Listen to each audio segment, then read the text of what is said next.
In this video, we're going to have a look at how we actually prove that two triangles are congruent.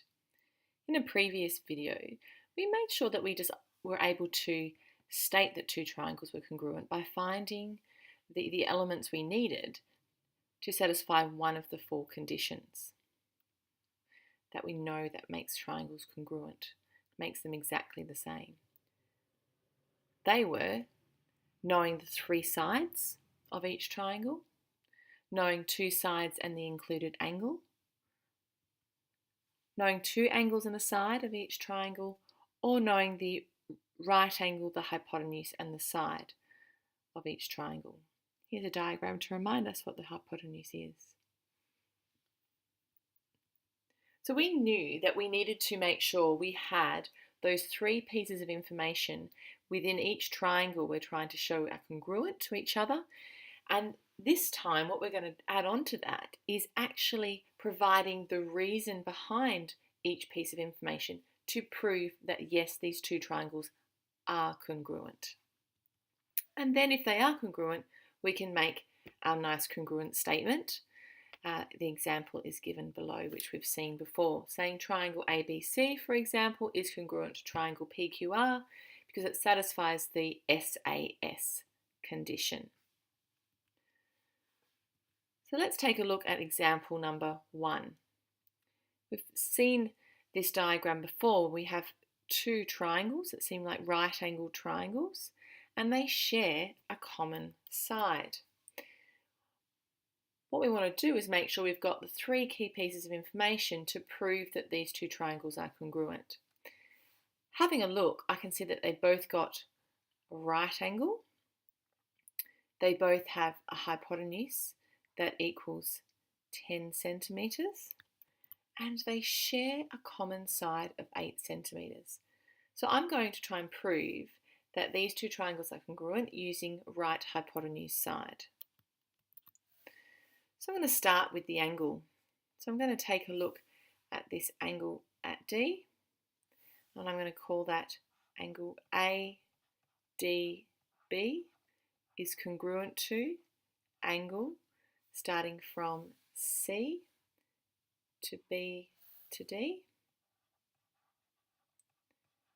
And the reason I'm going to give is because that is given to us, that is information given to us that is a 90-degree angle. Next, I'm going to have a look at the hypotenuse. The hypotenuse in our first triangle is AB, and that I'm saying is congruent to length CD. So making sure that I keep the corresponding corners and sides written the correct way. My reason for that is that information is given to us in the diagram, that they both equal 10 centimetres. And the third side that I'm going to use is that common side, that BD side. So I'm going to say in our first triangle, length BD is congruent to length DB, keeping everything corresponding. And I'm going to say that that is a common, or we could say shared, side. So what we're doing is going a step further and actually providing some reasoning behind why we're saying that these three pieces are congruent between the two triangles. And I feel like I've made that very, very clear, so I'm going to make my final statement. Triangle ABD is congruent to triangle CDB, and the reason for that, we know the right angle, the hypotenuse, and another side.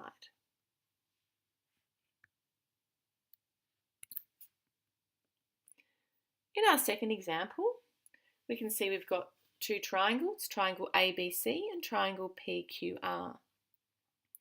We're not given any numerical information in this, but we are given some markings to show which sides are of the same length.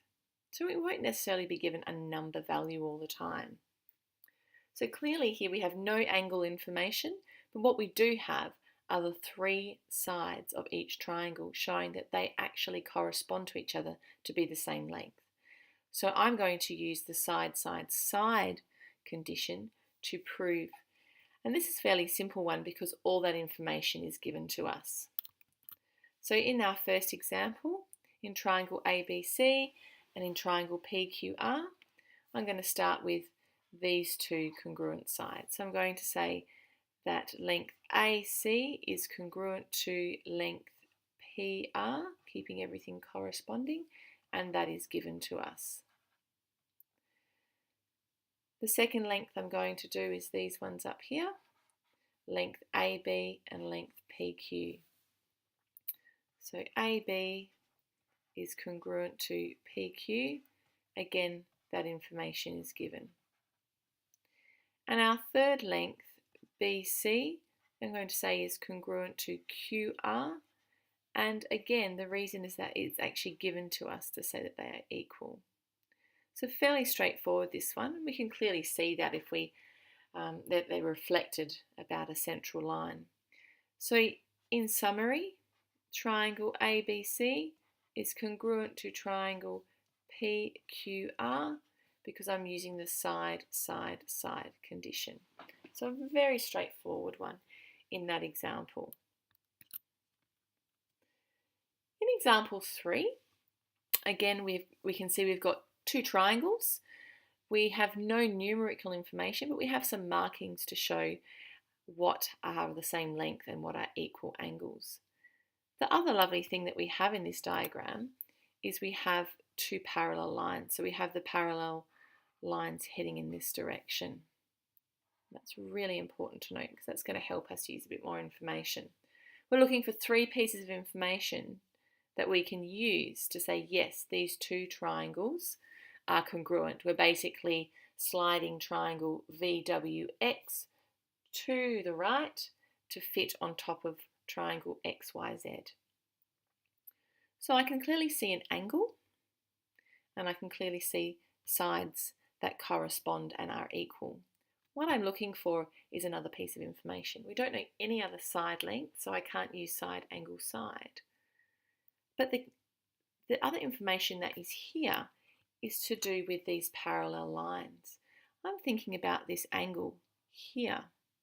If we take this bottom line from V all the way to Z as our cutting line or our transversal against our parallel lines, we can see that these two angles are actually sitting in the same position to the right of our parallel lines, which means that these two angles here are actually corresponding angles in parallel lines. And yes, we can use this information because the corresponding angles are equal. So what I'm going to go for is angle, angle, and side being the same or congruent in each triangle. So in triangle VWX, I'm going to start with the first angle in green that I've marked. So angle WVX, I'm saying, is congruent to angle YXZ. So making sure we're naming them accordingly. And I'm going to say because, whoops, these are corresponding angles.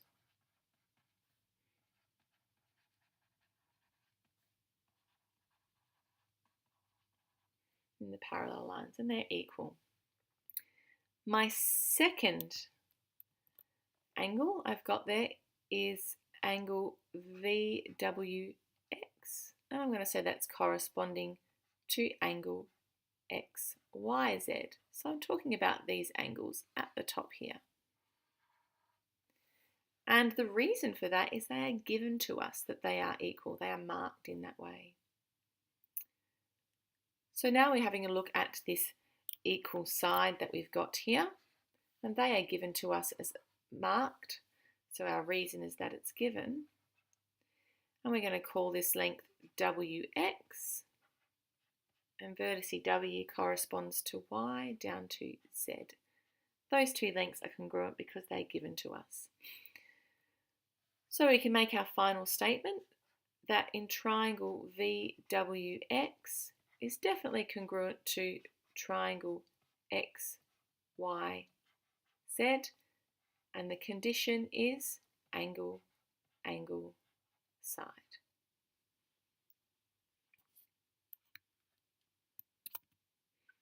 So now it's your turn to have a go. What I'd like you to do is have a look at the situation below and prove that triangle GHK is congruent to, is exactly the same as triangle MHJ. So press pause, take a really good look at the diagram, think about how you would transform one triangle onto the other. Have a look what information that you can actually get from the diagram that's either given or because of any particular lines that are in the diagrams and the way that they're set up, that you can see any particular angles that might help you. Once you go to the next slide, you'll find the solution. Good luck.